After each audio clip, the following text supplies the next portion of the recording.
你笑什么？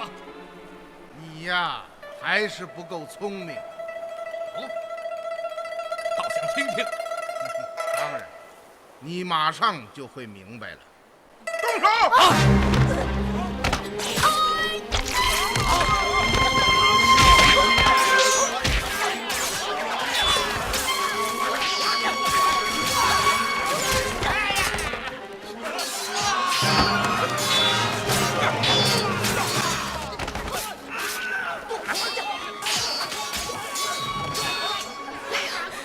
你怎么知道如燕来了？因为塔克来了。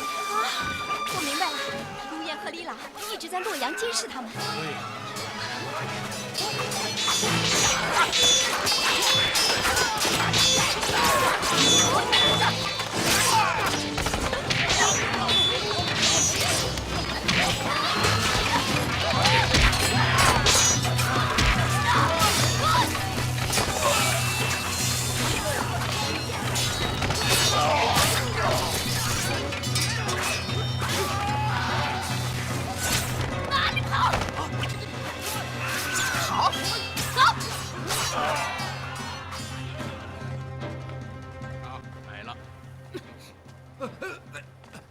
叔父，你还好吧？好。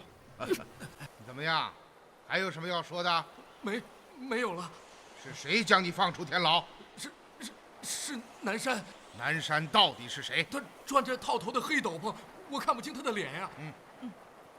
南山交给你的那封信呢？你怎么知道？少废话，快说。在他身上。我问你，还有什么没交代的？哎呦，真没有了，真没有了。老实点。不好！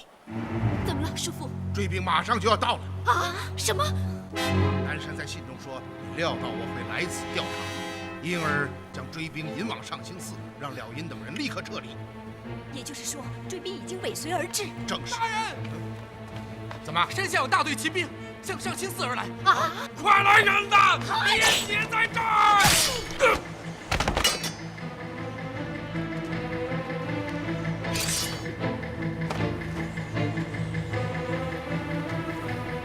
是。叔父，怎么办？从后门离开。哦，此刻后门定然已被封锁。杀出去！莫急，莫急，让我想想，让我好好想想。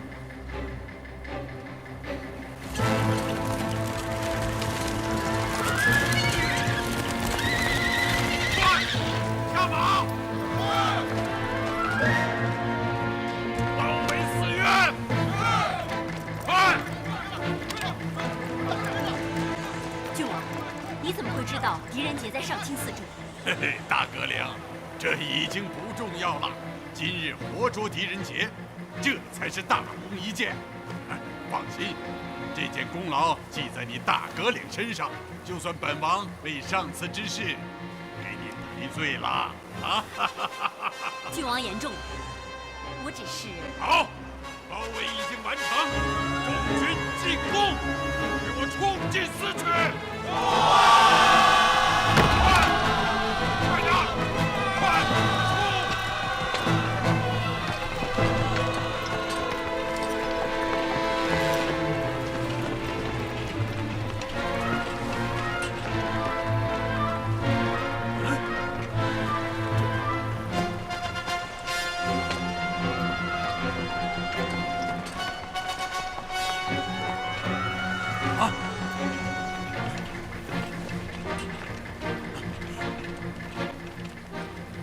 还是温的，他们一定还在寺中。给我搜，仔细的搜，一块砖一块瓦都不能放过。搜！追！给我追！快！追！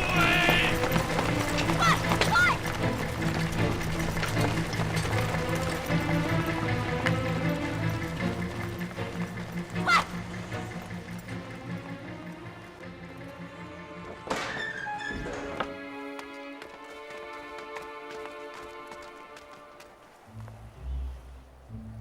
叔父，你看，拿来。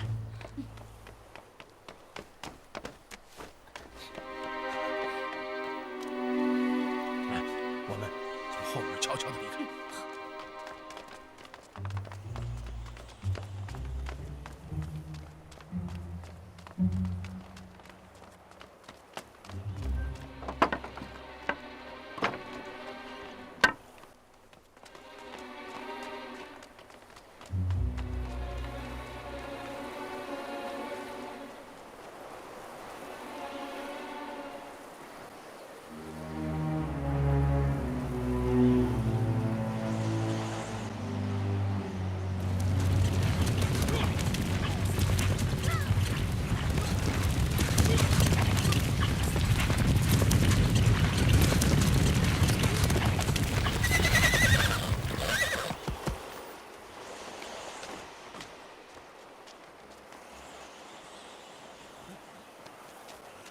哎呀！郡王，你中了狄仁杰的调虎离山计了。回上清寺！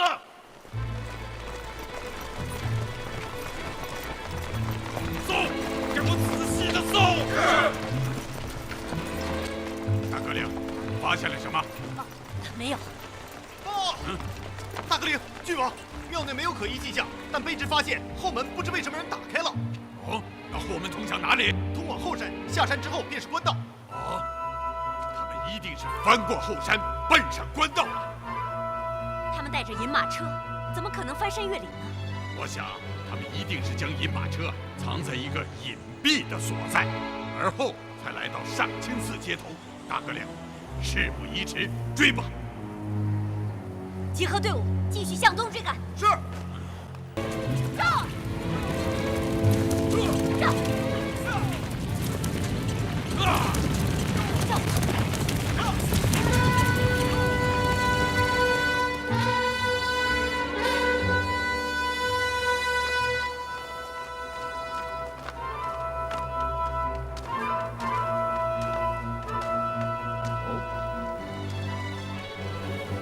我倒钦差是谁？原来是你们二位。大将军，皇帝密旨。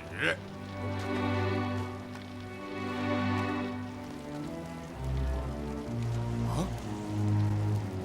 狄公是内奸？对。圣上旨意，只要见到狄仁杰，立刻就地抓捕。至于李元芳和曾泰，待二人出使归来，马上扣押。不劳郡王提醒，本将看到了。狄公智力忠纯，国家栋梁。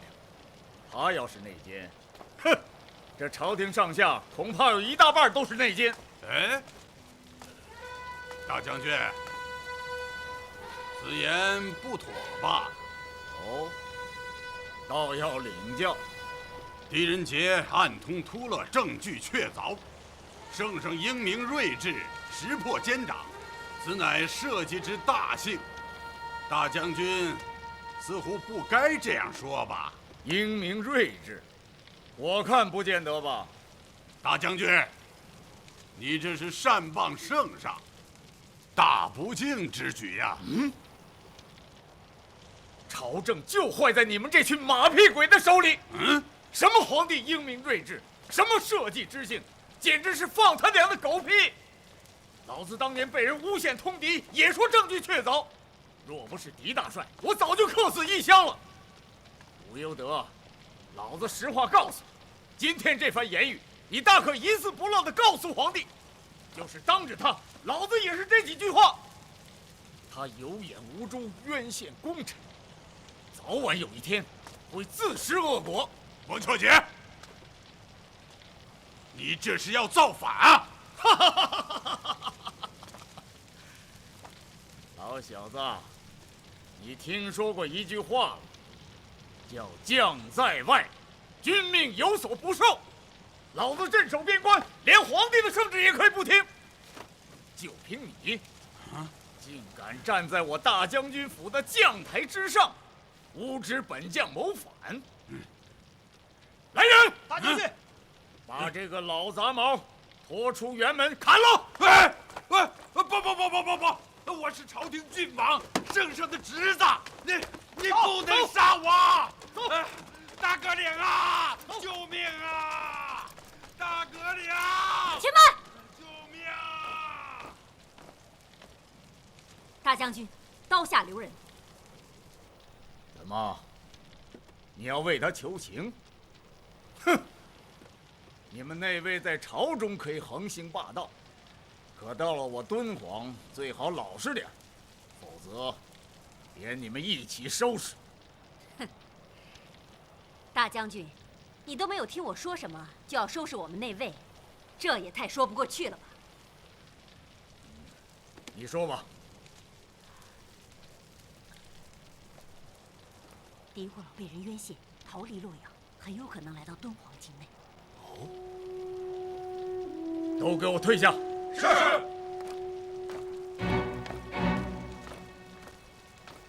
大哥领，你说狄公逃到了敦煌附近？是我有德说的。哦，他说的。大将军，你看到圣旨，而今是龙颜大怒，咱们得赶快想想办法，替狄公洗清冤屈。哎呀，可我是两眼一摸黑，什么也不知道，这叫我怎么帮啊？哎，大哥领，人都说你们内卫要找什么人，就是藏到地缝里也能给挖出来，你能不能找到狄大帅？很奇怪，不知道为什么，武攸德好像总是能够提前侦知狄公的行动。哦，前一次，在洛阳附近的上清寺就是，我们赶到寺内，狄公还没有来得及离开。这一次又是，我看这样，大将军，你暂且不要惊动武攸德，安排我们住在大将军府周围，我会派内卫昼夜监视他，说不定跟着他能找到狄公。只要我们发现了什么，立刻向你报告。好。来人，在，把这老小子给我拉回来。是。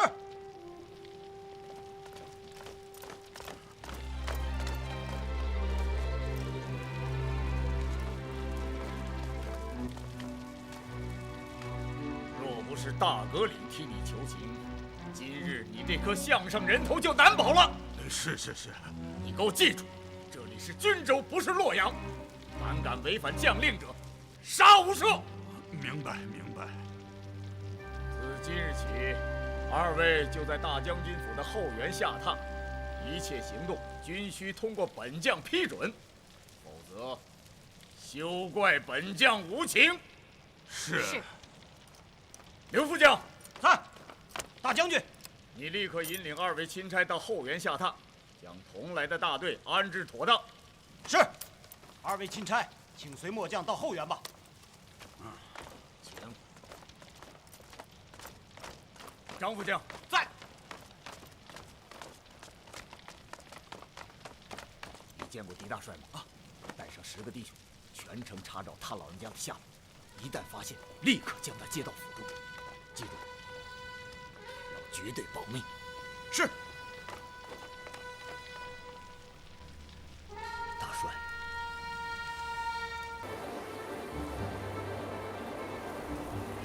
他们怎么还不来？翠爷，看他们来了。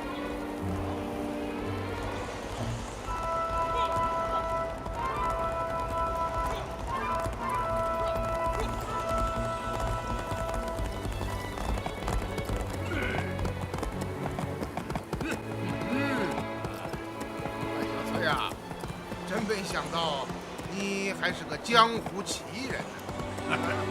朱燕和钟氏呢？他们被我困在了地下。啊，他们还活着吧？哼，这是当然。狄大人，请放心，只要你带我们找到银马车，我们立刻释放如燕和钟氏。非常好。事不宜迟，我们就出发吧。好，李国老，头前带路。好，这。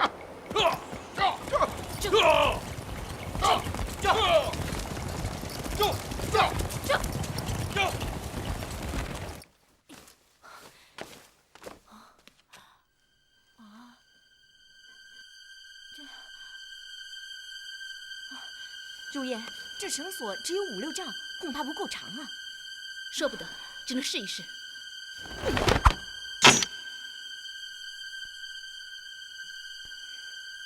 啊，够不着啊！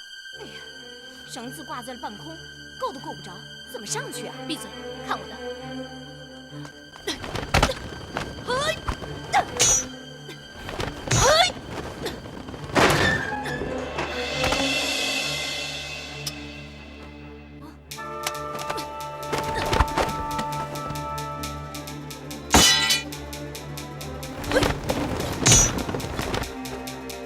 别傻愣着，像我一样冲上来，我送你上去。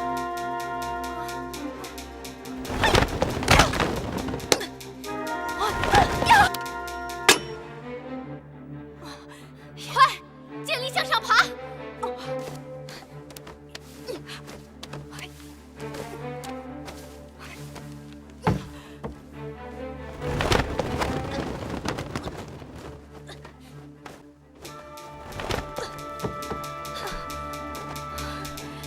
出来了，终于出来了。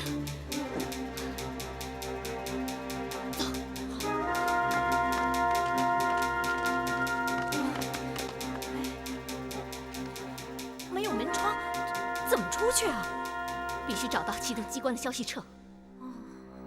我记得厨房转动后，金玉翠是从灶台后面出来的。没错。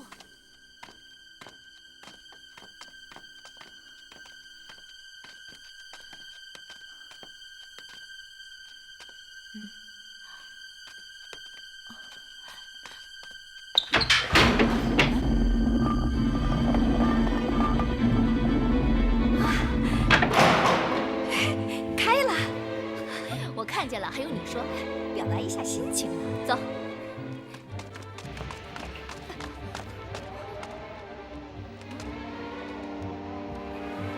他们离开了。看来是的，姑娘，我们要马上赶回敦煌，迟了怕就来不及了。好，我们走。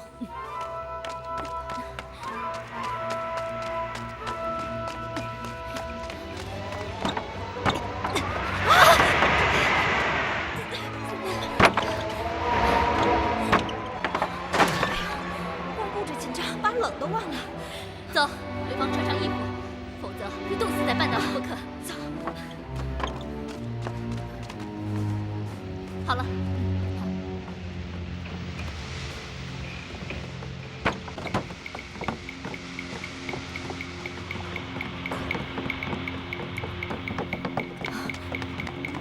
弟兄们，靠近地上！难道还没回来呢？怎么办？快躲起来！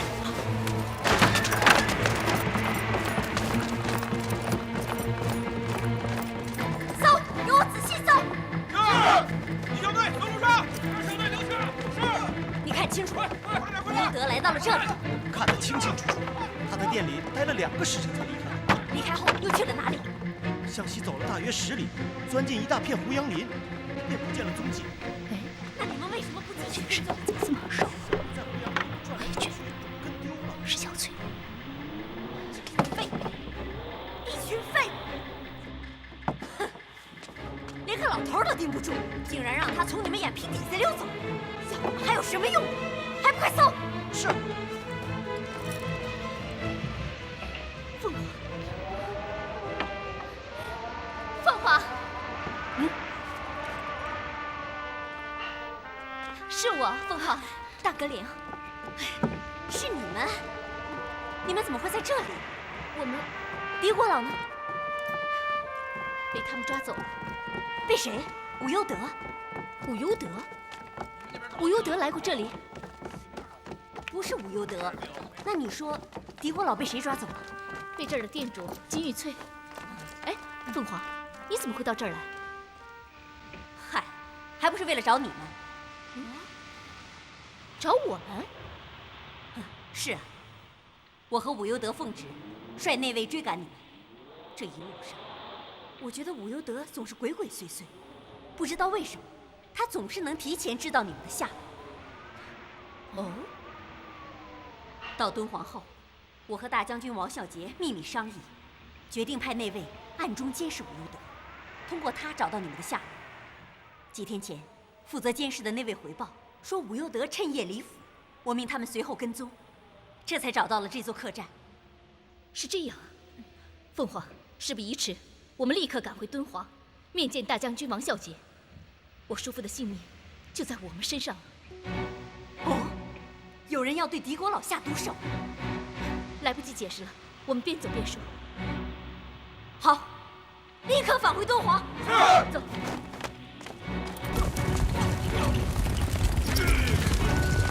狄国老，到了吗？没错，就是这里，大家随我来，上！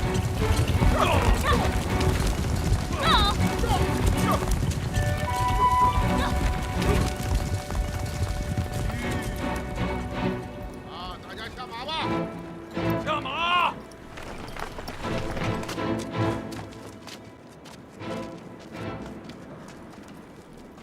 哎，狄国老，这是什么地方啊？此处位于敦煌以北，名为老虎沟。哦，银马车就藏在这里。正是。哎，我怎么没有发现这银马车的踪迹啊？因为他们已经再一次化为银水了。狄国老，你在耍我？狄仁杰，你不要敬酒不吃吃罚酒。如果你以为我们不敢杀你，那你就错了。不要那么紧张，听我把话说完。看到这几座小土房子了吗？每间土房中都砌着2座熔银炉。我已命银匠们将5辆马车全部切割成块，放入炉中，再一次融化为银水。这是为什么？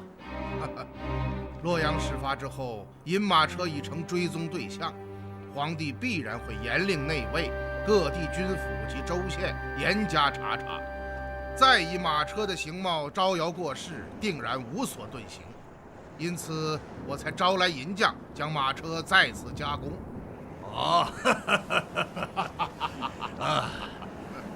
狄公思虑果然周详，是我等太心急了，冤枉了国老。而今你我已坐在同一条船上，对诸位，狄某绝不会再有所隐瞒，这一点请郡王放心。不知能否引我去看看熔银炉啊？当然，请随我来。好。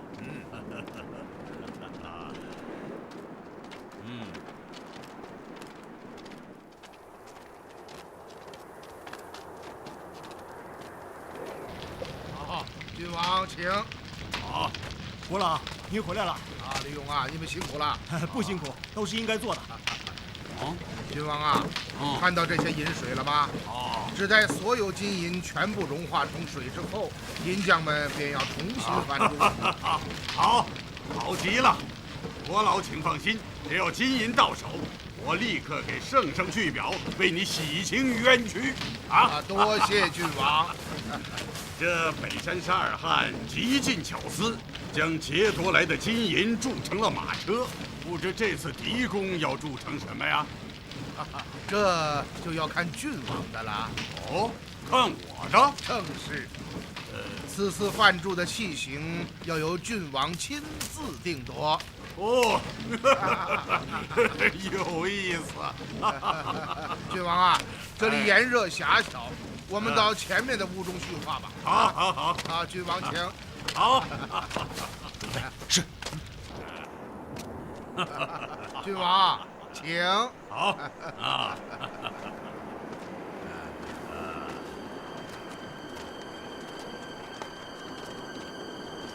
来，请进。好，请。动手！别骂！你要干什么？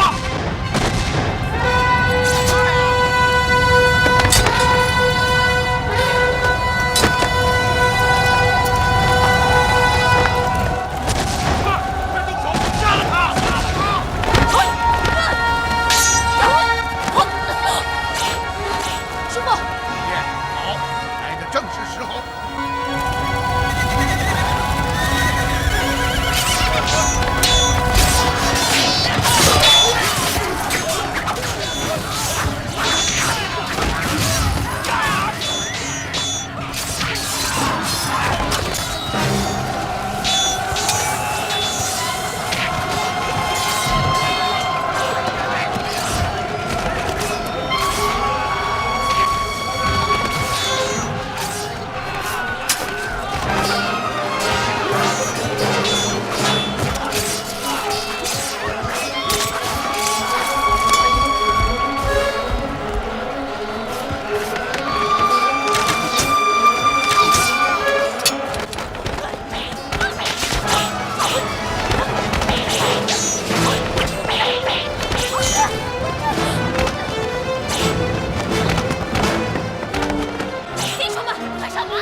姑娘，姑娘，姑娘！叔父，叔父，怎么样？姑娘，快替我扶他！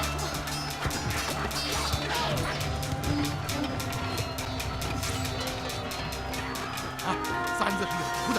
什么？叔父，怎么办？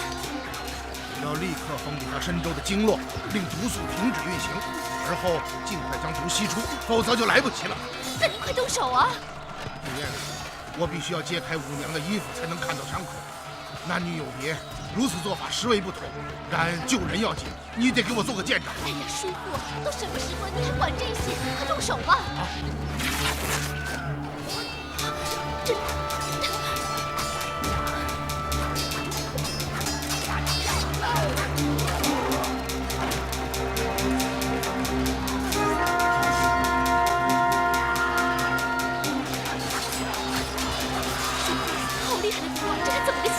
有办法。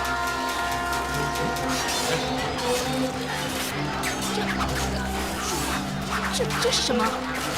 这条小蛇名叫花儿红，是我在五柳镇给人治病的时候，毒蛇毒性为重，因此可以食用世间的各种植物，甚是罕见。回家之后，我害怕忘记喂食叫人饿，因此便随身携带，真是万幸啊！今日若没有他在，五娘的性命就难保了。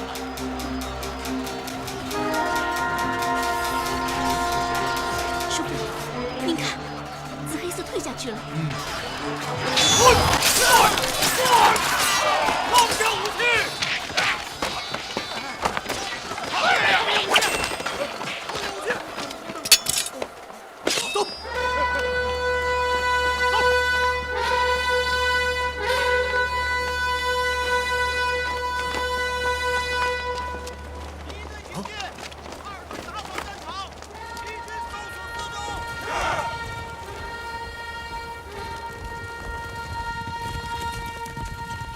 安享平时，性命已无大碍。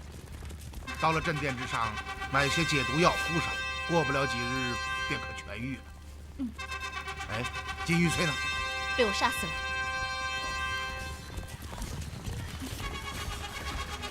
姑娘，姑娘，你醒了。先生，你也没事吧？若是没有你这舍命一扑啊，先生可就有事了。你怎么样？感觉还好吗？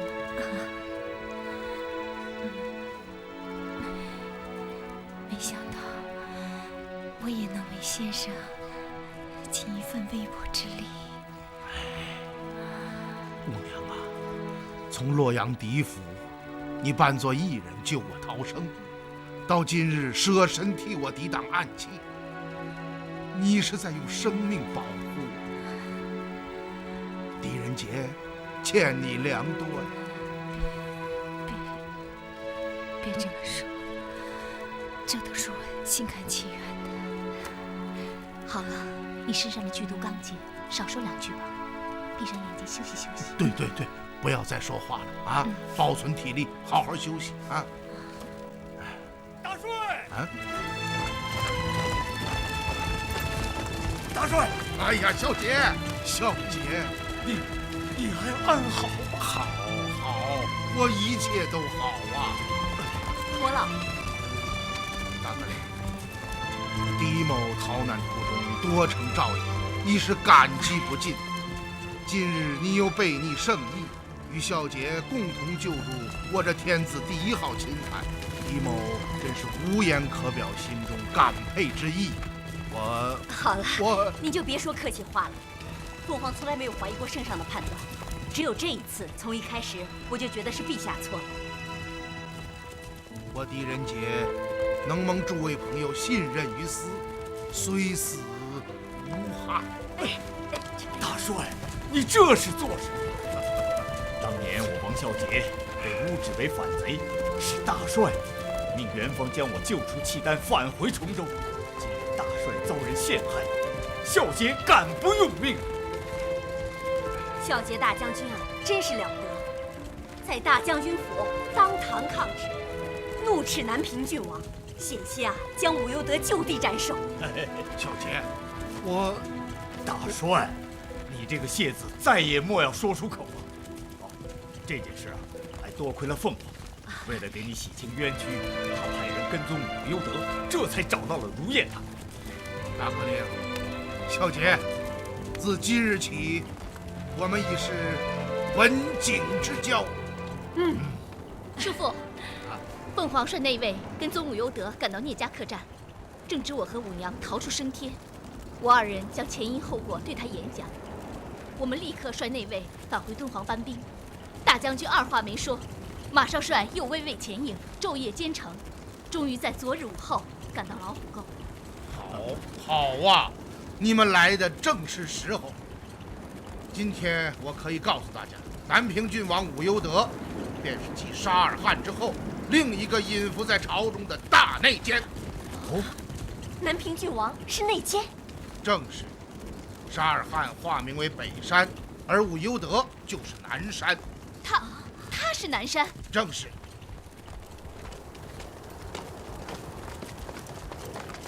哼，他就是南山。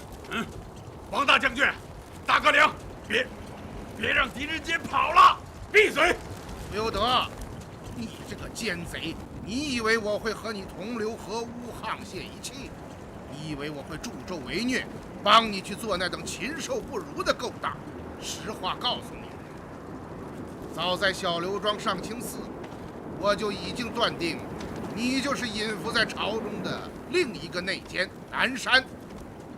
然而当时我并没有足够的证据指认于你，于是我想到，以你贪婪的性格，绝不会任由我将上百万两金银带走，一定会想方设法地夺回来。而我正要利用你这一点，将你内奸的身份彻底地揭露出来。就这样，在小刘庄，我请银匠们将银马车切割开来，装在10几辆马车之上，而后昼伏夜行，秘密赶往敦煌以北荒无人烟的老虎沟，在这里搭建起熔银炉和这几间内藏机关的小屋，目的便是以我为目标，将你们引至此处，一网打尽。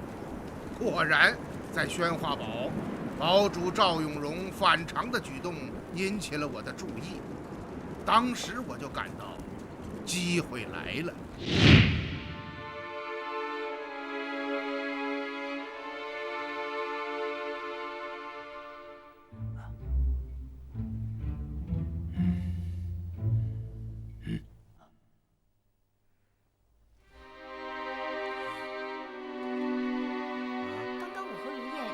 谈论今夜赵九之死。哦，您不觉得很奇怪吗？我倒没有什么感觉呀。本来赵九在如燕的引导下就要说出那个幕后黑手的名字了，可就在此时，保长突然大喊一声，惊醒了赵九。我就知道你要说这个。是啊，本来我也觉得有些奇怪，可是经过分析之后，反而觉得他的做法虽失之鲁莽，却是人的第一反应，也在情理之中啊。做出下意识的举动，也是人之常情啊。哎，哦，你认为呢？啊，倒也有些道理。我们到那边说吧。当时我知道赵永荣一定躲在我的房间附近偷听，于是便将下一步计划写成书信，交到五娘的手里。我在信中约定，只要他们设好了埋伏，就在这座小土屋的门上钉一块小小的黄纸。果然，今日一到，我便看到了门上的黄纸，于是我便依计而行，将你们这般奸贼转入彀中。可笑，事到如今，你竟还在妖言惑众。武攸德，听我好言相劝，将你勾结赫鲁和沙尔汗策划的阴谋和盘托出，否则狄某今日就要你粉身碎骨。姓狄的，你才是圣上钦定的内奸，三司行文全国海捕，这一点是众所周知。而今你竟然大言不惭地反诬于我，我问你，你说本王是内奸，你有何凭据？啊！我与内卫府大阁领凤凰，是奉圣旨前来，目的正是要抓捕你这个通敌卖国的逃犯。哼！凤凰，侵犯狄仁杰在此，你还不下令将其拿下，救出本王？难道你要抗旨不成？哼！既然狄公是侵犯，那你为何与他同路而来，却不将他抓捕？我，你要证据是吧？要不要我把宣化堡地下的造舰厂搬回洛阳，请圣上看一看呢？你，哼！你这个奸贼，与赵永荣狼狈为奸，倒卖国家军械，这还不算，丧心病狂，勾结诸勒败类，为其开战提供凶器，屠杀自己同胞，是狼子野心，禽兽佛儒。今日落在狄某手中，实话实说还自罢了，否则，你来看。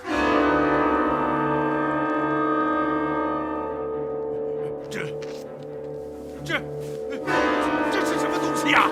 这是什么？啊！刚刚你曾问起，我要将这100万两白银融化的银水铸成什么，是吧？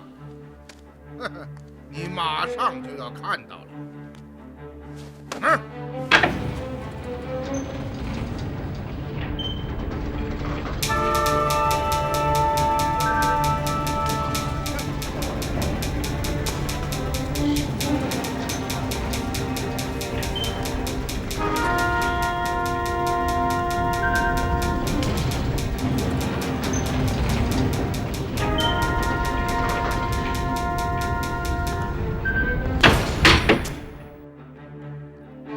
最后再说一遍，将你们的阴谋和盘托出，尚可暂保性命，否则就休怪狄某无情。你当我是3岁的孩子？你说的什么阴谋，我一概不知。我只知道，你才是通敌卖国的侵犯。老卢。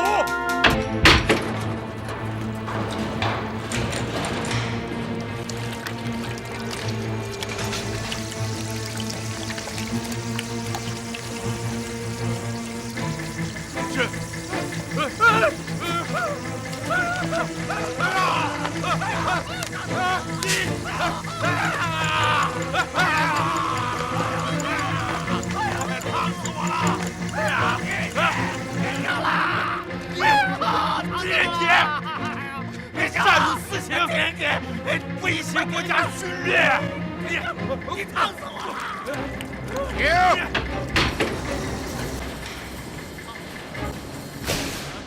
你错了，我并没有善用私刑，我是要将你们这2个奸贼活活处死在这小屋之中。这间屋子已经被银水铸成了一体，只差这只小窗。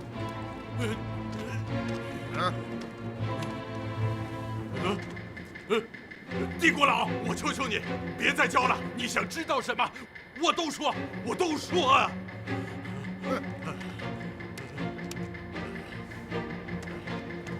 从头开始，将你们如何策划阴谋，又是如何实施的，给我详详细细的说一遍。只要有一句不实，立即将你2人注入在这屋中，让你们烫死、闷死，听懂了吗？懂。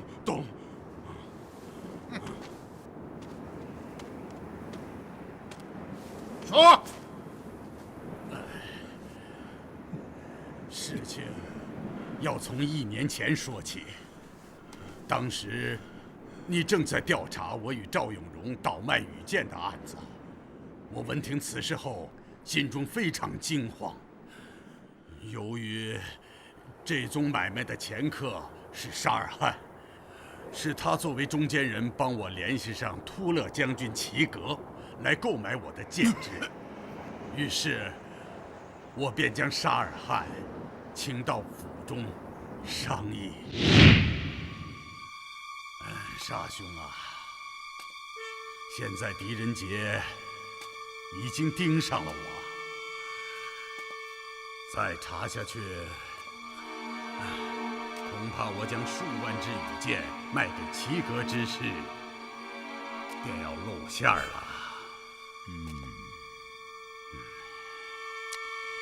郡王，你是想得过且过，还是想彻底解决此事？当然是想彻底解决啊。那你何不去找突勒太子赫鲁帮忙？也许他也正需要你。哦，沙兄啊，能不能把话说得再清楚些？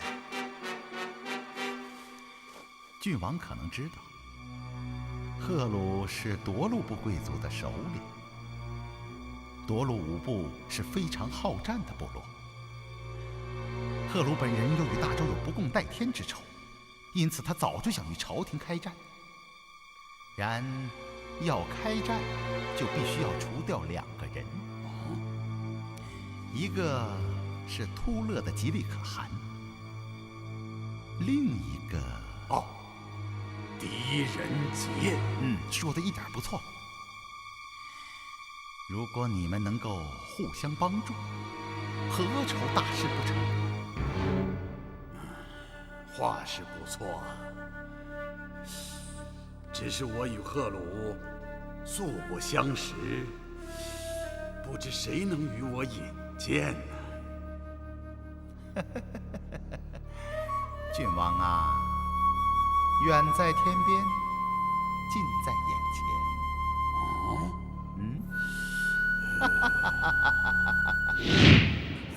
就这样，在沙尔汗的安排下，我与赫鲁会面，共同定下了计策。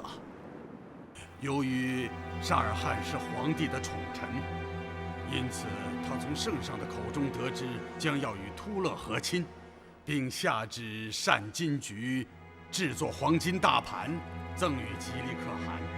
于是北山沙尔汗与赫鲁共同定计，利用这座大盘杀死吉利可汗。具体计划呢？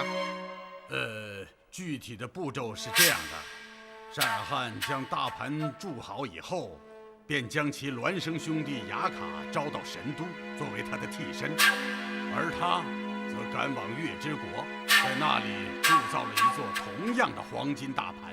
唯一不同的是，复制的大盘升起的黄金树中装有发射毒箭的机括。什么？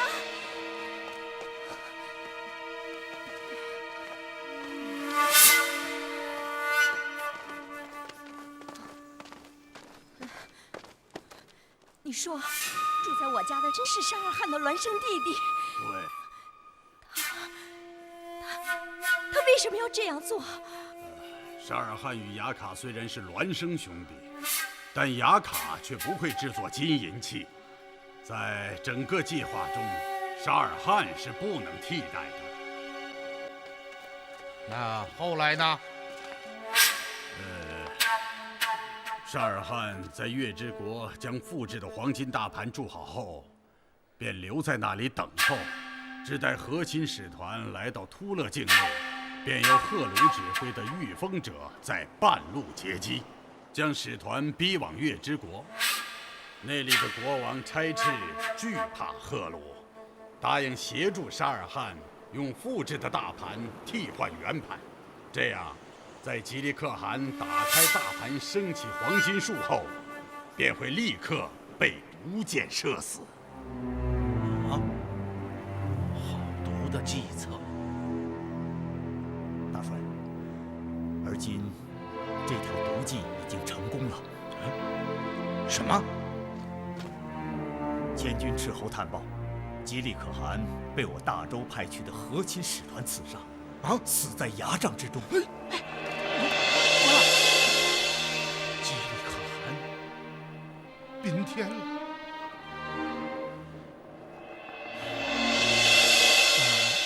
元芳曾太后和公主呢？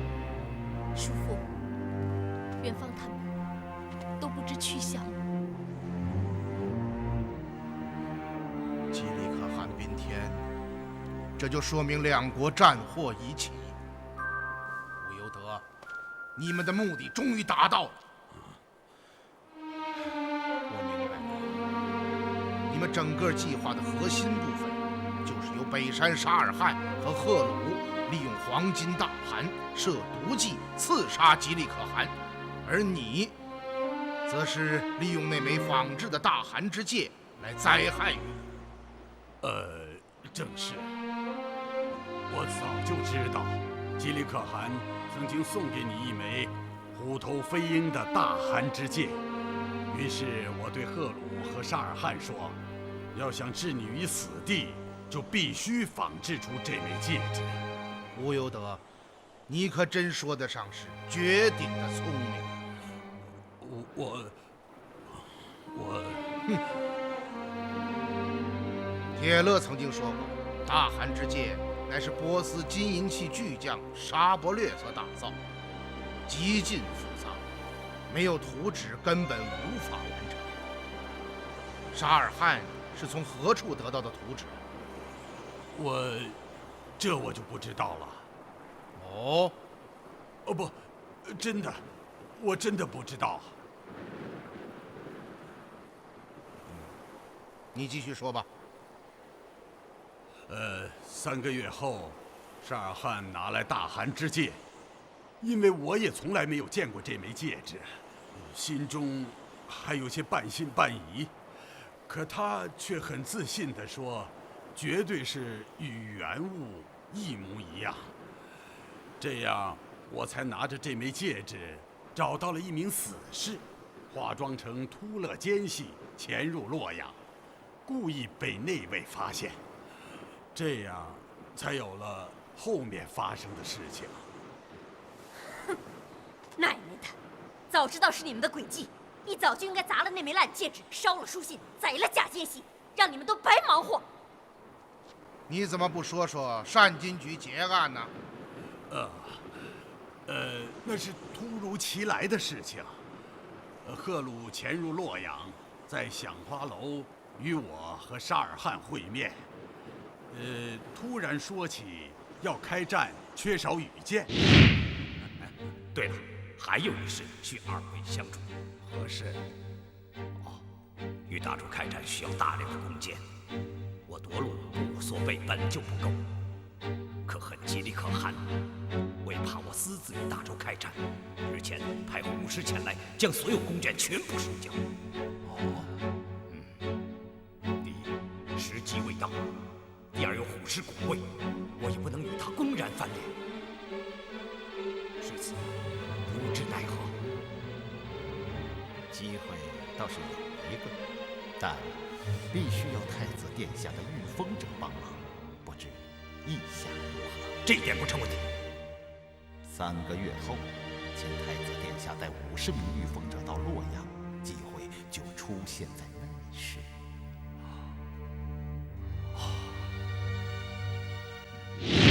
当时我就感到此事有利可图，便答应替他弄到羽箭，只是需要大量金银。这样，沙尔汗才想出抢劫善金局这个计划。原定计划是将劫出的金银熔成马车，赶到上清寺，由我安排了因和尚带领银马车前往宣化堡，将银车交于赵永荣。接到钱之后，赵永荣便将制作好的羽箭运到聂家客栈，交给小翠儿，由小翠儿运到突勒。原本整个计划非常周详，可谁知道一开始便出了岔子。赫鲁被我所擒，打乱了你们的整个部署。是的，当时我与沙尔汗商议，计划还要不要继续进行。沙尔汗的态度非常坚决，他说计划照旧，由他先完成单金居结案，将金银抢到手中，而我则利用关系潜入天牢，给赫鲁传信，要他守口如瓶，很快便会得救。我说那位用尽酷刑，赫鲁却抵死不开口。原来是你这个王八蛋给他通风报信。圣上对沙尔汗天高地厚之恩，真可以说得上是宠幸有加，将既有一介布衣跃升为4品大员，这是什么样的恩典？我怎么也不明白，沙尔汗与赫鲁是什么关系？竟知其背逆圣恩，通敌卖国，甘为赫鲁的走狗。不瞒国老，这一点我也觉得很奇怪，还曾经问过沙尔汗，他怎么说？他对我说，他与赫鲁也是在相互帮助，赫鲁可以帮他完成多年的夙愿。哦，什么夙愿？这一点，沙尔汗似乎是讳莫如深，每次问及都一笑带过，不肯正面回答。你接着说吧。使团出发前，机会终于来了。由于朝中的武官很多都与突勒贵族有着千丝万缕的联系，圣上担心他们会暗中买放赫鲁和乌勒智，因此准备派2名日本太学生作为护卫官，而国子监正归我管。于是，我找到亲信藤原，命他暗中协助于我。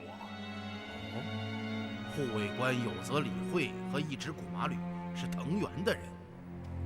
正是。大帅，这2人事先将消息密告赫鲁的亲信齐格，提前在那拉特山口设伏。混战之中，这2人放走了赫鲁和乌勒智。圣上恐怕做梦也不会想到，为了安全起见派遣的日本护卫官，竟然会是内奸。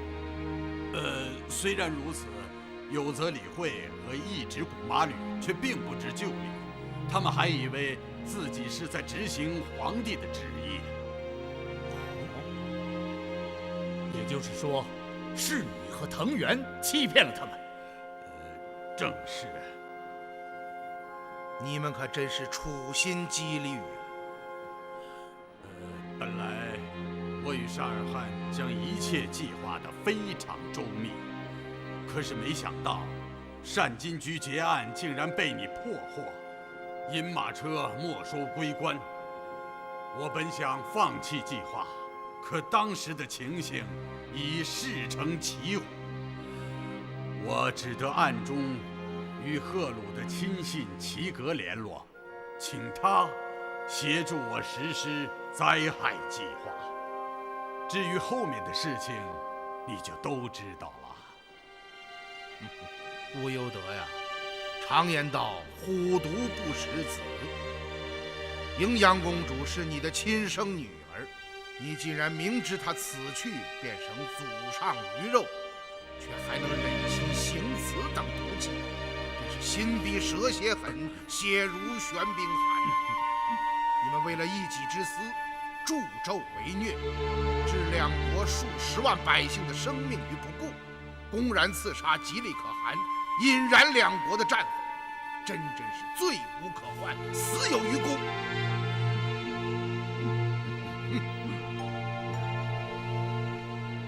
我真想将你们活生生地住在这银屋之内，叫你们眼睁睁地看着上百万两白银在眼前，却无法得到，叫你们在痛苦之中一点点地死去。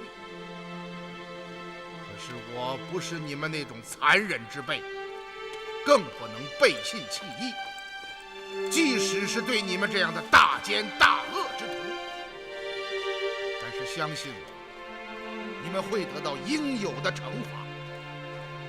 来呀，在，叫他前供画押。是。小姐，好，命军士将这座银屋架在马车之上，拉回洛阳，请圣上亲眼看看这两个贪婪恶鬼的丑态。大帅，末将的想法与你相同，我立刻将钱营留下，筹办此事。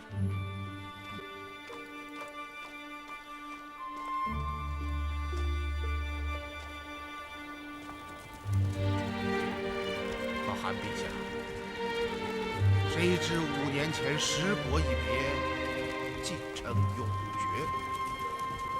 狄仁杰在这里给您磕头了。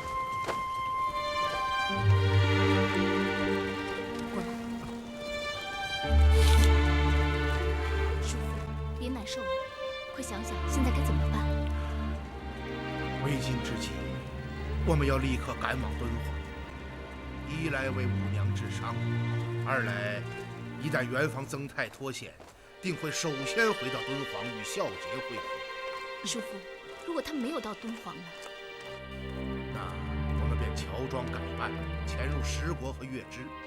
首先是寻找他们的下落，其次一定要找到沙尔汗，将此案查个水落石出。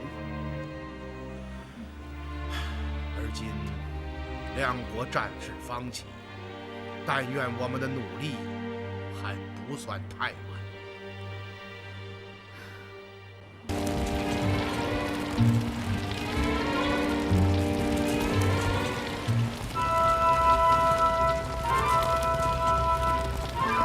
直取中原，大喊天丘，打开路障。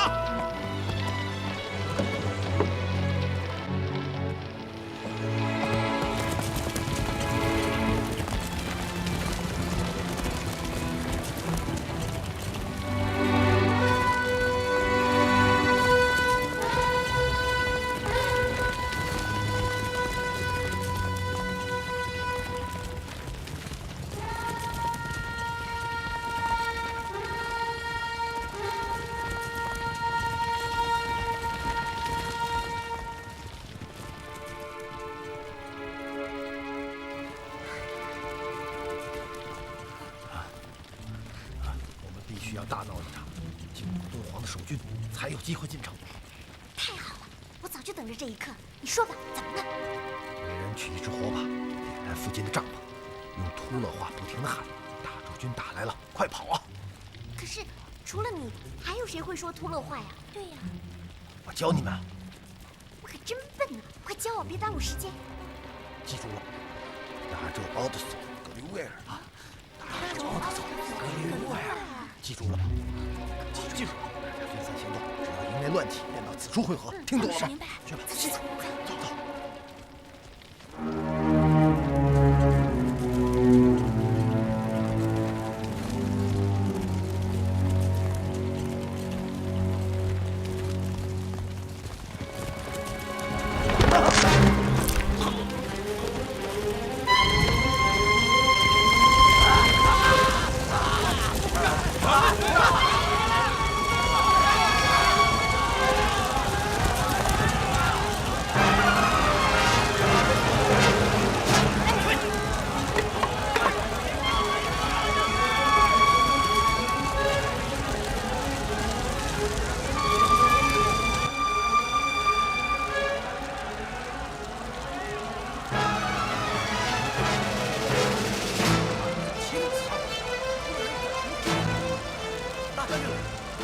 大将军，怎么回事？突勒人攻城了吗？回大将军，不知是怎么回事，突勒大营中自主乱了起来，很多营帐起火，众军到处乱窜。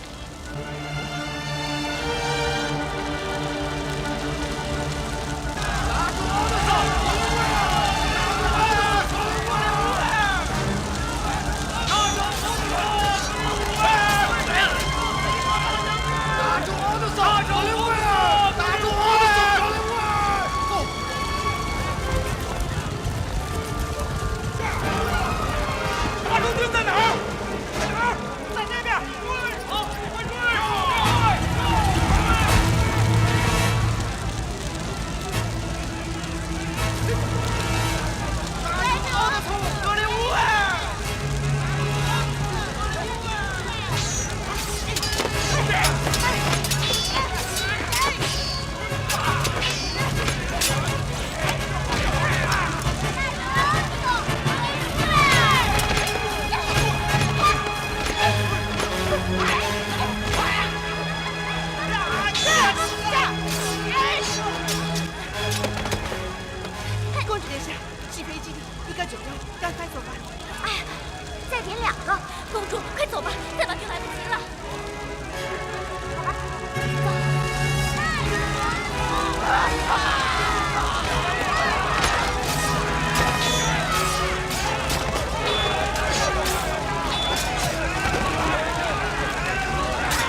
快！可汗，大周军前来接应，马上组织抵抗啊！我们保护可汗陛下离开！你的人跟我来！快！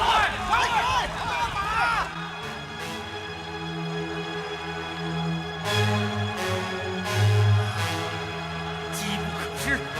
赵部将，来，立刻率领前军骑兵出东门，狠狠地捅他一下。是。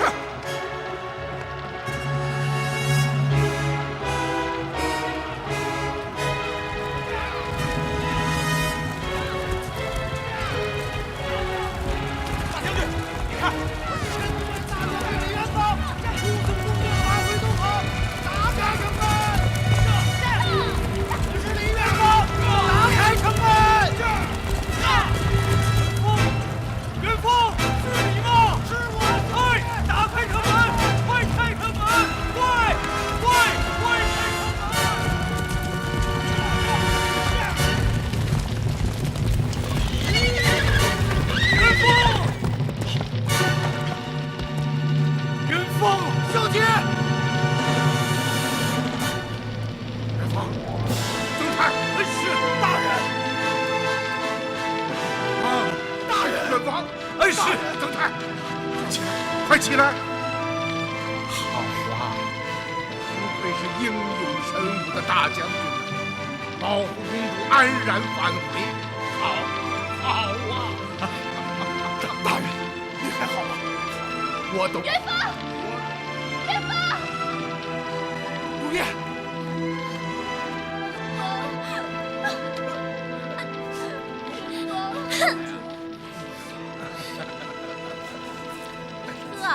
心上人回来了，连贫嘴都顾不上了，这可不像你。去你的，就是找便宜。哦，公主殿下，伯老，公主此行可谓是凶险之极啊！您受委屈了。还好吧，就算是没有嫁到突勒去。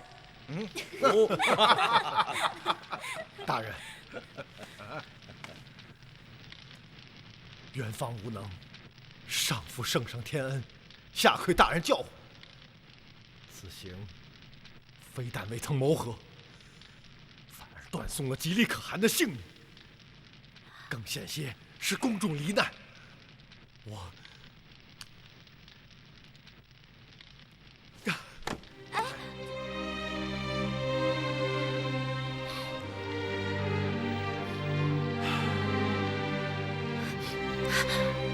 好，元芳啊，起来！啊，大人，起来！伯老，这不能赖李元芳啊，是沙尔汗那个大坏蛋把黄金大盘给换了，这才……事情我都知道了啊，元芳啊，不要内疚。不光是你啊，就是我也在不察之下堕入对方的构筑，以至于现在身为侵犯，被四海追捕啊！大人，您说什么？哎，分别数月，多少事情，多少变迁。元芳啊，将别来的情由细细的对我述说一番吧。是，大人。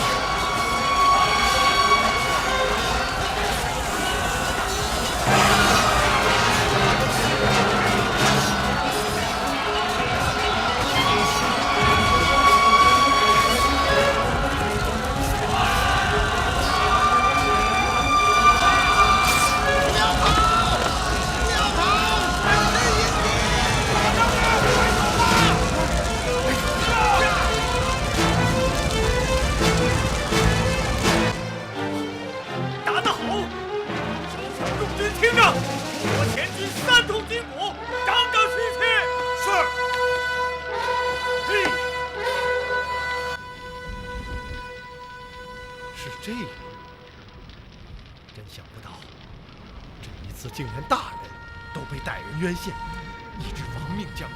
是啊，此次以沙尔汗武尤德为首的歹徒所策划的阴谋，计划之周详，行事之缜密，衔接之精确，动作之隐蔽，只可说是滴水不漏。